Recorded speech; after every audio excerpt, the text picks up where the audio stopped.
Tools మెనూలో MS వర్డ్లో లేని options ఉన్నాయి కొన్ని, అవి చూద్దాం. ఇక్కడ షేర్ వర్క్ బుక్ లేదంటే వర్క్ స్పేస్ అని ఉంది. దీన్ని క్లిక్ చేసినట్లయితే ఇక్కడ ఒక ఆప్షన్ వస్తుంది, allow changes by more than one user at the same time.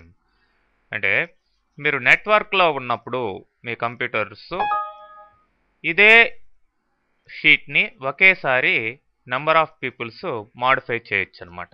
The shared అని వచ్చింది చూడండి. ఇప్పుడు మరి ఒకేసారి అందరూ యూజ్ చేసుకోక్కర్లేదు, మీ వరకే యూజ్ చేసుకోవాలి పర్సనల్గా అనుకుంటే అప్పుడు మళ్ళీ షేర్ వర్క్ బుక్ దీన్ని తీసేసేయండి. ఓకే, సో ఇప్పుడు షేర్డ్ అనేది పోయింది చూడండి. నెక్స్ట్ ట్రాక్ చేంజెస్ మీకు ఎంఎస్ వర్డ్లో కూడా వచ్చాయి.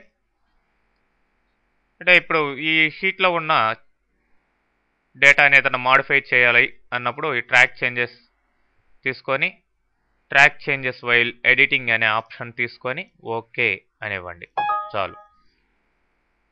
సో ఇప్పుడు మీరు ఏవైతే మాడిఫై చేస్తున్నారో అవన్నీ కూడా చూడండి మార్క్ పెట్టుకుంటుంది అది. మరి ఫైనల్గా మీరు వీటిని యాక్సెప్ట్ రిజెక్ట్ అనేది చేయొచ్చు. Track changes, accept or reject changes. So okay, ఒక్కొక్క చేంజ్ని యాక్సెప్టా రిజెక్టా. యాక్సెప్ట్ అంటే ఓకే అది అట్లానే ఉండిపోతుంది, రిజెక్ట్ అంటే ప్రీవియస్ వాల్యూ ఏది ఉందో అది వచ్చేస్తుంది, రిజెక్ట్. అట్లా యాక్సెప్ట్ రిజెక్ట్ చేయొచ్చు. Track changes, accept or reject. ఇక్కడ రిమైనింగ్ ఏమీ లేవని అర్థం, ఫినిష్ అయిపోయింది. సో ఇప్పుడు హైలైట్ చేంజెస్ తీసేసేయండి, ట్రాక్ చేంజెస్ వైల్ ఎడిటింగ్ తీసేసేయండి. ఇప్పుడు మామూలుగా వచ్చేస్తుంది మీ పేజ్. అట్లానే ప్రొటెక్ట్ చేయొచ్చు మీ షీట్ని. ప్రొటెక్ట్ షీట్ అన్నారనుకోండి, ఆ షీట్లో ఉన్న డేటాని ఎవరు మార్చుకుంటా ఆ పర్టికులర్ షీట్లో ఉండేదాన్ని.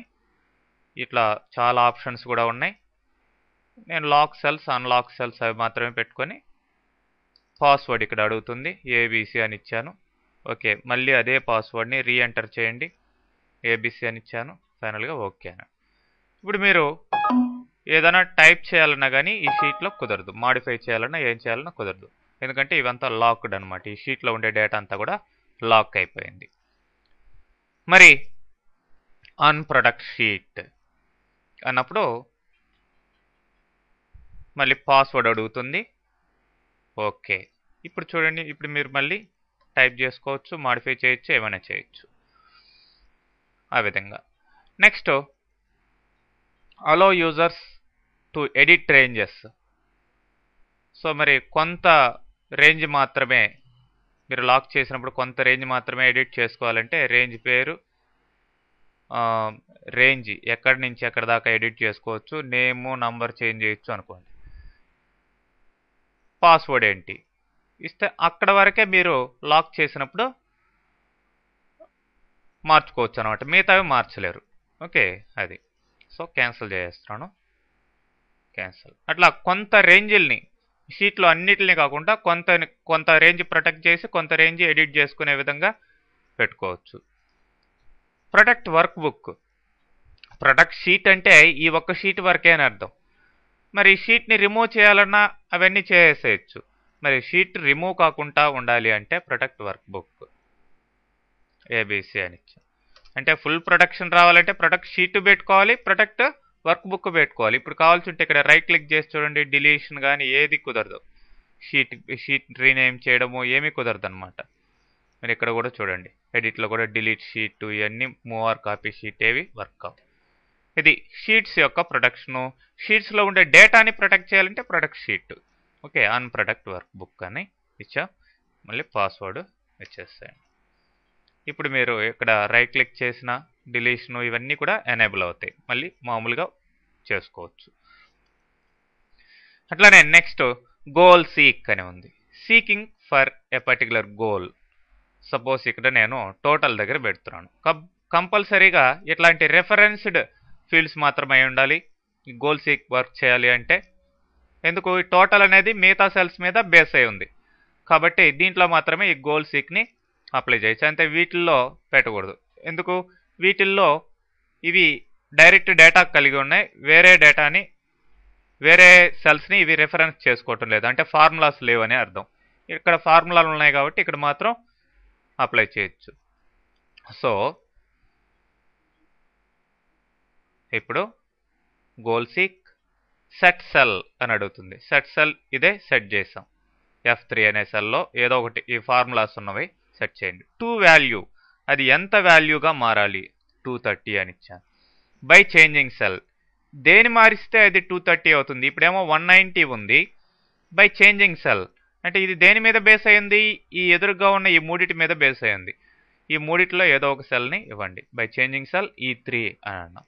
ఓకే అంటే ఇప్పుడు ఏమైంది, ఇది 74 అయిపోయింది. అంటే ఇది 230 కావాలంటే ఇది 74 కావాలి. ఓకే, ఫైనల్గా ఓకే అంటే అది ఫిక్స్డ్గా ఇట్లా ఉండిపోతుంది. ఈ విధంగా గోల్ సీక్ని యూజ్ చేసుకోవచ్చు. నెక్స్ట్ సినారియోస్ చూడండి. నంబర్ ఆఫ్ చేంజింగ్ వాల్యూస్ని యాడ్ చేసుకొని ఒక్కొక్క దానికి ఒక్కొక్క పేరు పెట్టుకోండి. సపోజ్ ఏ అని ఇచ్చాం. చేంజింగ్ సెల్స్, ఇక్కడ ఫార్ములా ఉండేటివి కాకుండా నార్మల్ సెల్ తీసుకుంటున్నాను. ఓకే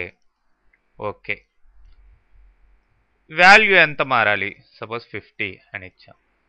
ఓకే, ఇట్లా యాడ్ చేసుకొని నంబర్ ఆఫ్ సినారియోస్ని పెట్టుకోవచ్చు. ఫైనల్గా షో అంటాను చూడండి. ఏమైంది, ఆ సినారియోలో ఉన్న వాల్యూ ప్రకారం ఇది చేంజ్ అయిందా, ఇది చేంజ్ అయ్యేసరికి దాని మీద బేస్ అయ్యండే ఫార్ములాస్లో కూడా వాల్యూస్ చేంజ్ అయ్యాయి. సో ఈ విధంగా సినారియోస్, నెంబర్ ఆఫ్ సినారియోస్ మీరు యాడ్ చేసుకొని వాటి డిఫరెంట్ చేంజింగ్ వాల్యూస్ని పెట్టుకొని మెయింటైన్ చేయొచ్చు. మరి నెక్స్ట్ ఆడిటింగ్, ఇదంతా కూడా గోల్ సీక్, సినారియో, ఈ ఆడిటింగ్ ఇవన్నీ కూడా what if what analysis tools అని చెప్పేసి అంటారు. ఓకే, ఆడిటింగ్, ట్రేస్ ప్రిసిడెంట్స్, ఇక్కడ కూడా ఫార్ములాస్ అయి ఉండాలి. సో ఇప్పుడు టోటల్ మీద ఏదో ఒక ఫీల్డ్ మీద పెట్టాను. ఇప్పుడు ట్రేస్ ప్రిసిడెంట్స్ అంటే ఈ టోటల్ అనేది దేని మీద డిపెండ్ అయ్యిందో, ఆ ప్రిసిడెంట్స్ని దేని మీద ప్రిసీడ్ అయిందో వాటిని అంతా కూడా మార్క్ చేసి చూపిస్తుంది చూడండి. అదే కింద తీసుకొచ్చాను కదా సార్. ఇప్పుడు ట్రేస్ డిపెండెంట్స్, దీని మీద ఏవి డిపెండ్ అయి ఉన్నాయి, యావరేజ్ డిపెండ్ అయి ఉంది చూడండి. యావరేజ్ అనేది F6/3A అని ఉంది. ఆ విధంగా యారో కీస్ క్లియర్గా మనకి చూపించడం జరుగుతుంది.